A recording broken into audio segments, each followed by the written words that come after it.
un personaje en la Biblia que no se habla mucho de él y debería hablarse más acerca de él.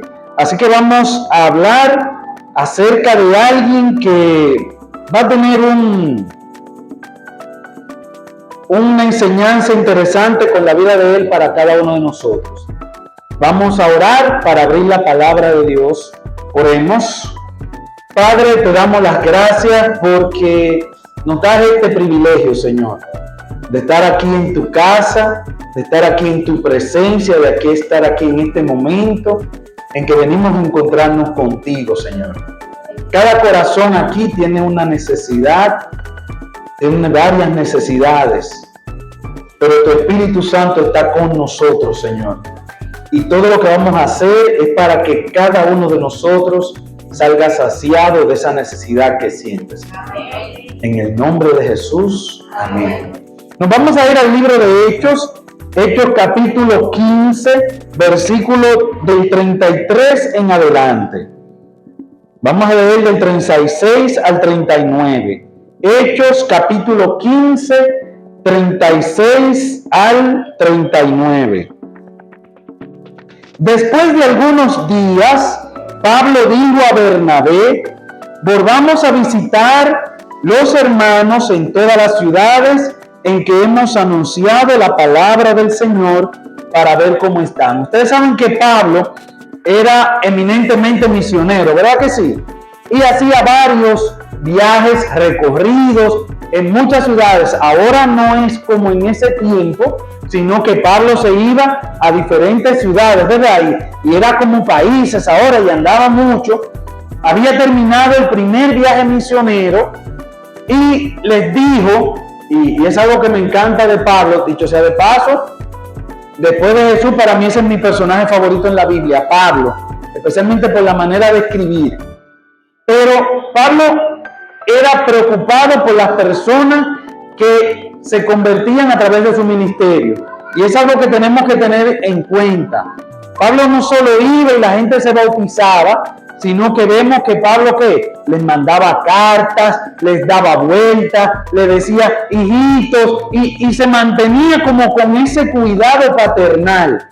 Así que le dice a Bernabé: vamos a ver cómo están los hermanos, nuestros hijos en la fe. Entonces, versículo 37, y Bernabé, que quería que llevasen consigo a Juan, el que tenía por sobrenombre Marcos. Pero Pablo insistía en que no debían llevar consigo al que se había, ¿qué cosa había hecho Juan Marcos? Dice su Biblia. ¿Qué había hecho? Se había apartado de ellos desde Panfilia y no había ido con ellos a la obra. Se produjo tal tirantez entre ellos. ¿Entre quiénes? Entre Pablo y Bernabé, ¿verdad? Ok.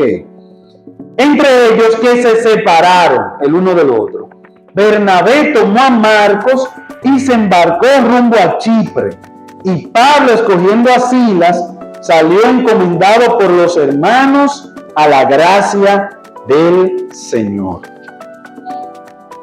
Es interesante porque aquí nos presenta, bueno, que los siervos de Dios son humanos también. Cualquiera diría que no peleaban, pero ahí dice que pelearon, y no que pelearon suavecito, sino que hubo tal pleito. La Biblia lo dice bonito, dice tirantez, pero hubo tal pleito que no podían ni verse, ¿verdad que sí? Y cogieron rumbos diferentes. Uno tomó a Silas y otro tomó a Marcos. Si la prédica se tratara de personas que caen, ¿cuál es la noticia nueva en eso? Hay personas que caen, que se equivocan, que abandonan. Eso no hay, ¿verdad? En Mendoza no hay de eso. Antes había, pero ya no hay de eso, ¿verdad que sí? Ni en Mendoza ni en ningún lado.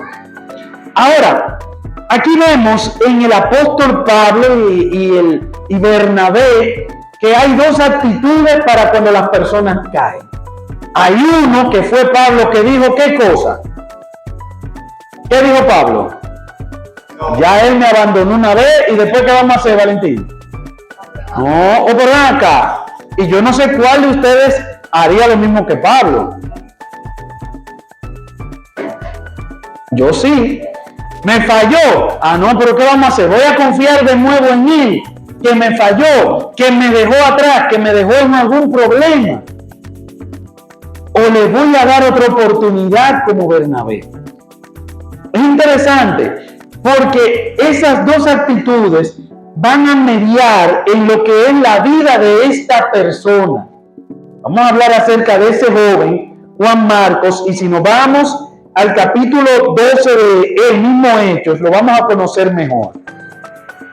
Nos dice que el versículo 25, para que vayamos conociéndolo, Bernabé y Saulo, cumplido su servicio, volvieron de Jerusalén, llevando ¿a quién? A Juan, que tenía por sobrenombre, ¿qué cosa? Marcos. El versículo 12 de ese mismo capítulo 12 nos dice: habiendo reflexionado así, llegó a casa de María, la madre de Juan, el que tenía por sobrenombre Marcos, donde muchos estaban reunidos orando. Este capítulo 12 nos está hablando de cuando Pablo y Bernabé están organizando su primera gira. Acuérdense que lo que pasó, esa discusión tan agria, fue para empezar la segunda gira. La primera gira dice que ellos vieron un joven de familia, un joven que estaba orando, un joven que ellos lo veían con futuro, y dijeron, ¿qué cosa? Vamos a llevarnos este joven, esta joven promesa, vamos a llevárnoslo. Y ahí ocurre, bueno, en el capítulo 13, versículo 13, nos narra qué fue lo que molestó al apóstol Pablo. Dice: habiendo saltado de Pafos, Pablo y sus compañeros arribaron a Perge de Panfilia, pero Juan, ¿qué hizo? Separándose de ellos, volvió a Jerusalén. Las cosas se ponían difíciles. Ustedes saben que ahora, por ejemplo, en nuestro país, es hasta un privilegio ser cristiano. Quizás no tanto ser adventista cuando nos dicen a uno que tiene que trabajar los sábados, porque ahí hay cierta resistencia quizás. Pero ser cristiano es bien visto. ¿Es bien visto ser cristiano? Sí. No hay un cierto respeto. Ustedes no han oído a una de las personas políticos hablando de manera pública contra los cristianos, ¿verdad que no? En estos días se armó como un medio problema por la situación de Israel y Palestina, y de una vez salieron a hablar: no, nosotros lo que queremos es... ¿Por qué? Porque es bien visto ser cristiano. En ese tiempo no era tan bien visto ser cristiano.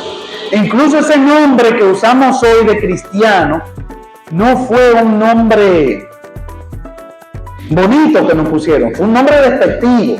Estas personas nada más quieren hablar de Cristo. Ah, pues serán cristianos. Nosotros ahora lo usamos con orgullo, pero el origen del nombre no fue así. Así que este muchacho, al ver la resistencia, ver que, bueno, Pablo en sus giras dice: me apedrearon 2 veces, me azotaron tantas veces, me dejaron por muerto una vez. No era tan fácil ir a predicar el evangelio. Así que este muchacho deja y se va. Y aquí vemos lo que pasa en cualquier parte de la historia, y es que hay personas que caen. Ahora, ¿qué nos toca a nosotros hacer como iglesia con esas personas que caen? Con esas personas que tropiezan, con esas personas que fallan. ¿Qué nos toca hacer? ¿Se acuerdan de Pedro? Pedro, este apóstol orgulloso, ¿verdad? Este apóstol que desde que hacían una pregunta era el primero que levantaba la mano, era el que primero hablaba. ¿Qué le pasó a Pedro? ¿Ustedes se acuerdan? Cuando negó a Jesús. ¿Y qué pasó con el ministerio de Pedro después de que negó a Jesús? ¿Qué pasó con ese ministerio? Era un ministerio más comprensivo, era un ministerio que entendía que las personas, ¿qué podían hacer? Podían caer. ¿Es el plan de nosotros caer? No, no es el plan. Pero hay un enemigo que está empeñado en hacernos a nosotros caer. Y si nosotros nos ponemos a sacar de la iglesia a todo el que caiga, ¿cuántos vamos a quedar en la iglesia? ¿Cuántos vamos a quedar? ¿Por qué? ¿Aquí hay alguien que no cae? ¿Alguien que no cae? Yo imagino que quizás los ancianos están exentos de eso, ¿verdad que sí? Los ancianos lo eligen porque no caen. ¿Estamos de acuerdo con eso, verdad? ¿Cómo que no? Los ancianos pecan también. No relajen. Tesorería, que es un cargo que lo tiene mi amiga y madre. Ahí sí no hay problema, ¿verdad que sí? Sí hay problema. Entonces nosotros estamos por un lado diciendo, sí, queremos algo, queremos una perfección y queremos que nos traten de cierta manera cuando nosotros caemos. Cuando yo caigo, a mí me gustaría que me tocara Bernabé, no que me tocara Pablo. ¿Sí o no? Que me ayude Bernabé. Ahora ustedes saben quién es Juan Marcos, porque a mí me conmueve mucho la historia de Juan Marcos. Y les voy a decir, Juan Marcos, vamos a ir al 2 de Timoteo, capítulo 4, versículo 11. Y vamos a ver qué pasó con la vida de Juan Marcos. Y qué pasó con ese ministerio que hizo Bernabé con él. 2 de Timoteo, capítulo 4, versículo 11.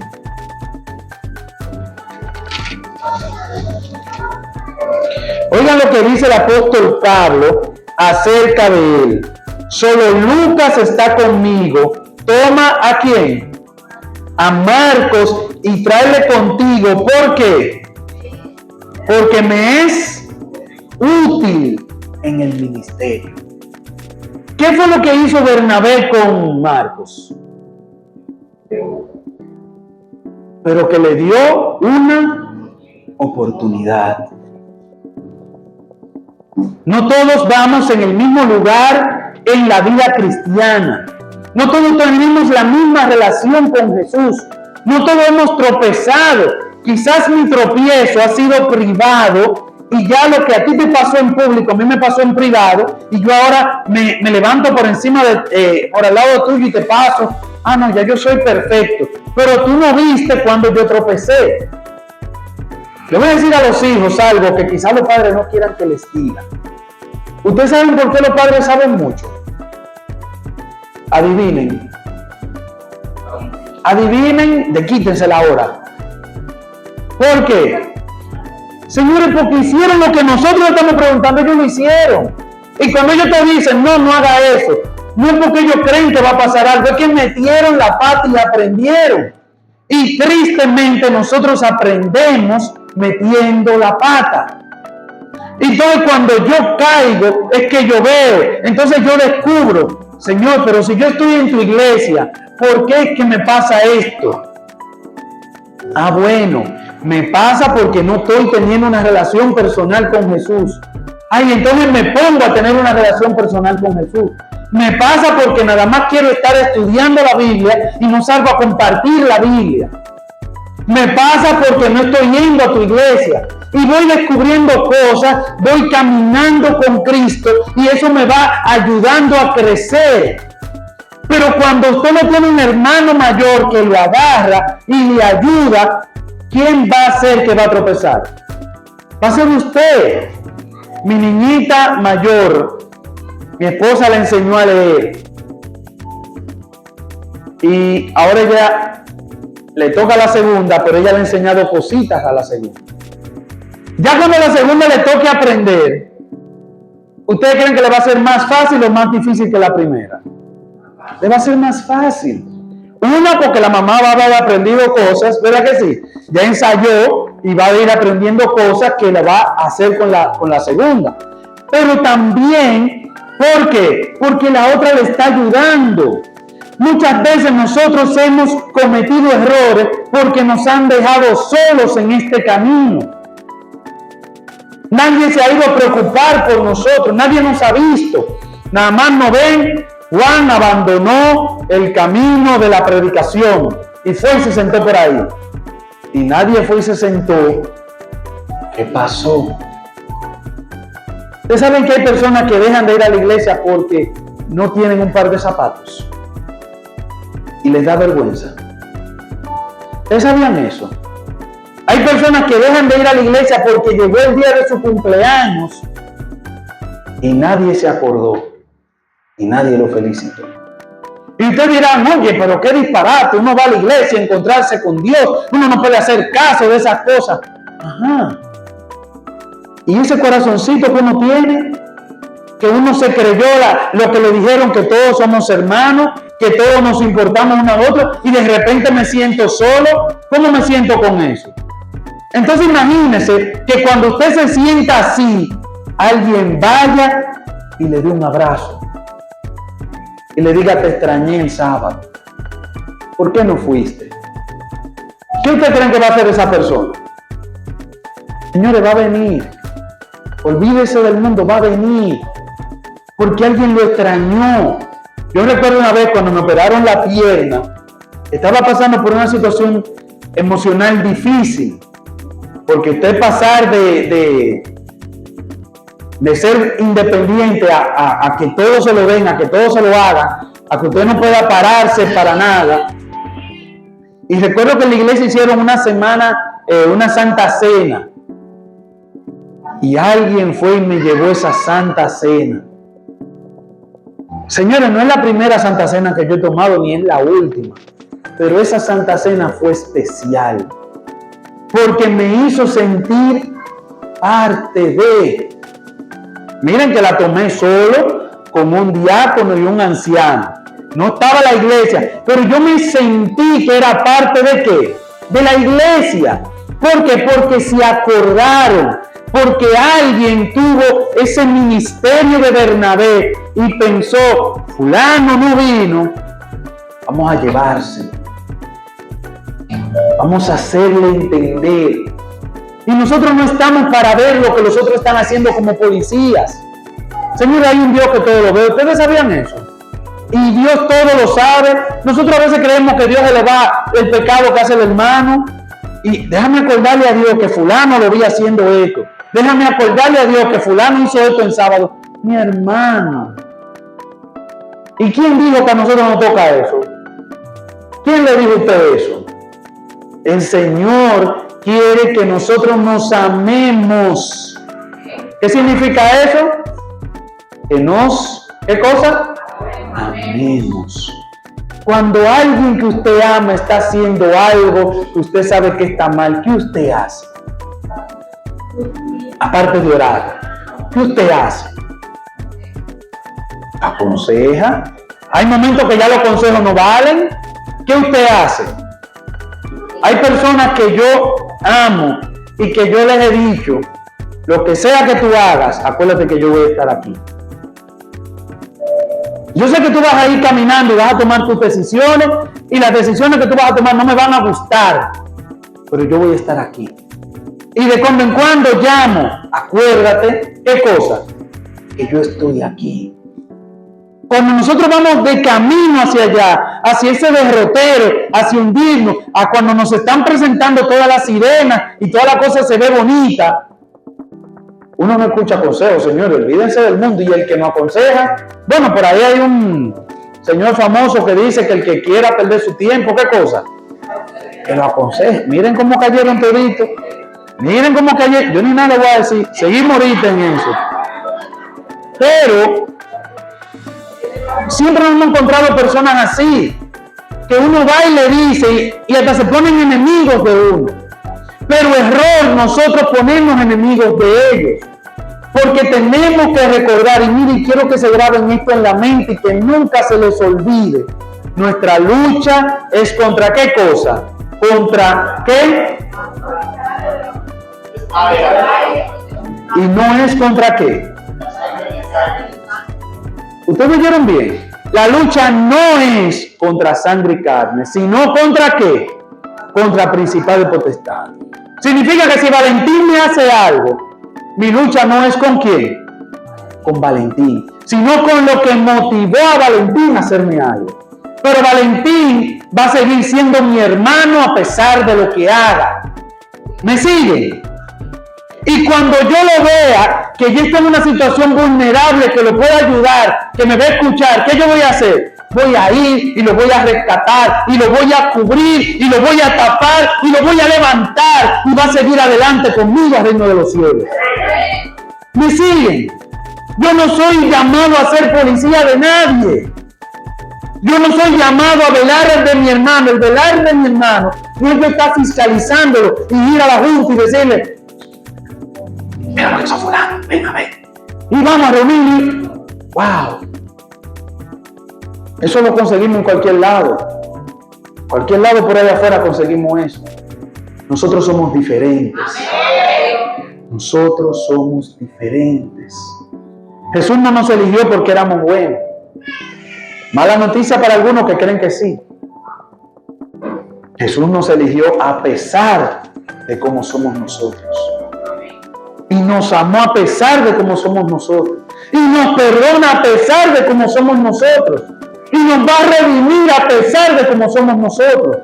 Porque esto es una labor de Él, no de nosotros. Ahora nosotros no vamos a ir al cielo solos. Vamos a llevar a nuestro hermano, vamos a llevar a nuestro amigo, vamos a acompañarlos. Y porque yo esté en un lugar más cerca de la relación con Jesús, eso no me quita ni me pone delante de otra persona. Hay algunos que ya saben ciertas cosas, hay otros que no las saben. Pero aquí vemos que el que Pablo no creyó, después le dijo que era ¿qué cosa? Útil para el ministerio. Pero yo le voy a decir más. El apóstol Pedro, oiga lo que dice Pedro en primera de Pedro 5:13. Y le voy a decir lo que más me sorprende de este personaje. Primera de Pedro capítulo 5 versículo 13. La iglesia que está en Babilonia, elegida juntamente con vosotros. ¿Y quién? ¿Ya llegaron ahí a primera de Pedro? ¿Y quién lo saludan? Marcos, mi hijo, os saluda. Dicen los historiadores que Marcos acompañó a Pablo en la cárcel. Hay unas cuantas citas en Colosenses, en Filemón, donde estaban los colaboradores más cercanos de Pablo. Ustedes saben que él pasó tiempo en la cárcel y después fue decapitado. Y después de trabajar con Pablo, él se fue a trabajar ¿con quién? Ahí lo dice. ¿Con quién? Con el apóstol Pedro. O sea que Marcos trabajó con Pablo y trabajó ¿con quién? Con Pedro. El que habían desechado porque en un momento de su vida abandonó. El Señor lo restauró de tal manera que dos de los mayores líderes de la iglesia cristiana, él era de su equipo. Pero le voy a decir más, adivinen, ¿quién escribió el libro de Marcos? ¿Ustedes saben quién escribió el libro de Marcos? Evangelio según San Marcos, segundo libro del Nuevo Testamento, lo escribió ese muchacho que habían abandonado, que habían dejado. Porque cuando Dios hace un trabajo en la vida, lo levanta para la gloria de Dios. El Señor levantó a este muchacho hasta tal punto que fue de los que escribió en la Biblia. ¿Ustedes creen que Pablo sabía que ese muchacho que estaba dejando ahí iba a ser un escritor bíblico? Escritor del canon bíblico, señores. Es increíble lo que Dios hace y lo que puede hacer a través de nosotros cuando nosotros amamos como Dios nos ama. Cuando amamos como Dios nos ama. Dios no te está pidiendo que hagas algo que Él no ha hecho contigo.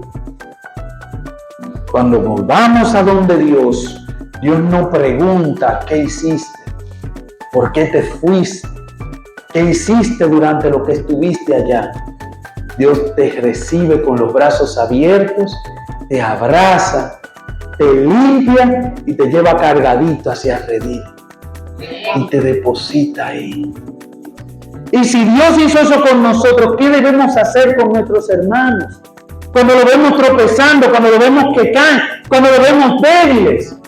Imaginen cómo estaría nuestra iglesia si cada vez que alguien falla, en vez de ver el dedo acusador, vean corazones que lo quieren abrazar. ¿Cómo estaría nuestra iglesia? Si cada uno abrazara a su hermano, si cada uno le diera amor. ¿Saben que lo único que hay aquí, que no hay allá afuera, es amor? ¿Ustedes sabían eso? Lo otro lo encontramos allá afuera, pero aquí es el único sitio que hay amor en el mundo. Porque para haber amor tiene que estar Dios, porque Dios es amor. Entonces lo que nosotros debemos empeñarnos en que todo el que abre esa puerta reciba es ¿qué cosa? Amor. Lo que nos hace especiales, lo que nos hace diferentes, lo que nos hace únicos. Tenemos que darnos amor.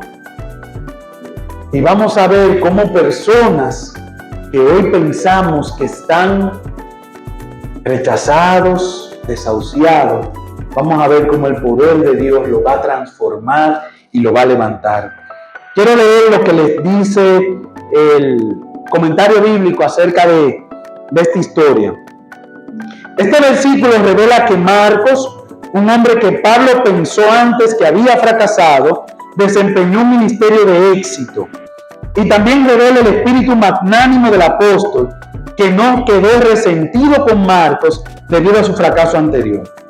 Algún tiempo después, Marcos tomó un nuevo rumbo para responder a las exigencias del ministerio, y el registro sagrado revela que fue útil como uno de los fieles colaboradores de Pablo. En este momento era el ayudante de Timoteo en el Asia Menor. Había estado con Pablo durante su primer encarcelamiento en Roma. Esta experiencia lo capacitó en forma especial para la última prueba final del apóstol. La última oración podría traducirse: es útil para el servicio. Después de la muerte, Marcos trabajó con Pedro en Roma y durante ese tiempo escribió el Evangelio que lleva su nombre. Un momento fue rechazado. ¿Qué hubiera pasado si solamente en ese ministerio hubiera estado Pablo y Bernabé no hubiera estado? ¿Qué hubiera sido de la vida de Marcos? ¿Qué hubiera sido de nuestra Biblia? Nos hubiéramos perdido el libro de Marcos, un libro tan franco, un libro que es cortito, va al punto, así como Pedro, porque él escribió los testimonios de Pedro. Pero ¿qué hubiera pasado si Juan Marcos no hubiera tenido un Bernabé en su vida? ¿Cuántos de nosotros queremos ser Bernabé para alguien? Ser como Bernabé. ¿Bernabé era mejor que Pablo? No. Pero Bernabé, no sé si ustedes saben, fue el que le abrió la puerta a Pablo. Cuando Pablo se convirtió, los cristianos, con justa razón, no querían saber de Pablo. No querían, ¿por qué?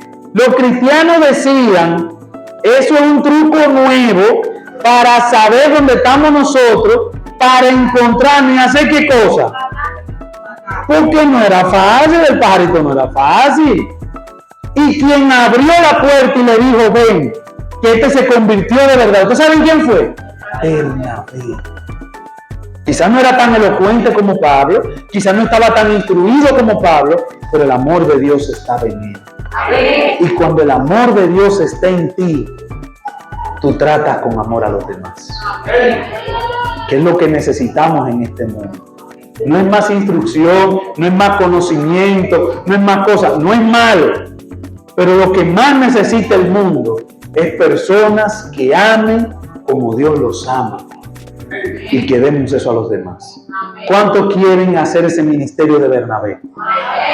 ¿Cuántos se quieren poner de pie y vamos a orar y decirle a Dios que nos permita amar como Él amó? Vamos a orar.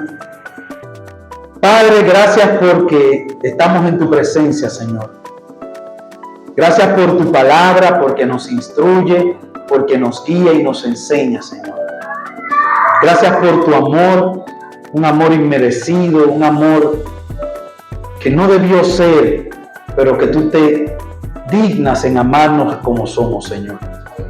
Gracias por perdonarnos, por darnos una oportunidad de estar en tu presencia y por darnos la oportunidad de soñar con un día ir al cielo contigo, Señor. Señor, hoy hemos visto cómo la influencia del amor puede cambiar una persona y queremos que nosotros seamos instrumentos delante de ti, Señor. Que tú permitas que nosotros a través podamos alcanzar a los demás, Señor. Enséñanos a amar como tú amas, Señor. Enséñanos a perdonar como tú perdonas. Enséñanos a dar las oportunidades que tú das. Enséñanos a hacer que esta iglesia sea lo que este lugar necesita, un refugio de amor, Señor. Que las personas vengan aquí con esa necesidad que todos tenemos de sentir amor y salgamos llenos, porque cada uno sea un canal de bendición a través del cual tú ames, Señor. Que tu amor se multiplique en cada uno de nosotros, Señor. Bendice nuestros hogares, bendice nuestro trabajo, bendice cualquier zona de influencia que tenemos y donde quiera que estemos, que tu amor sea que llene ese lugar, Señor. Amén. Gracias por oírnos, gracias por estar con nosotros. En el nombre de Jesús. Amén, Señor.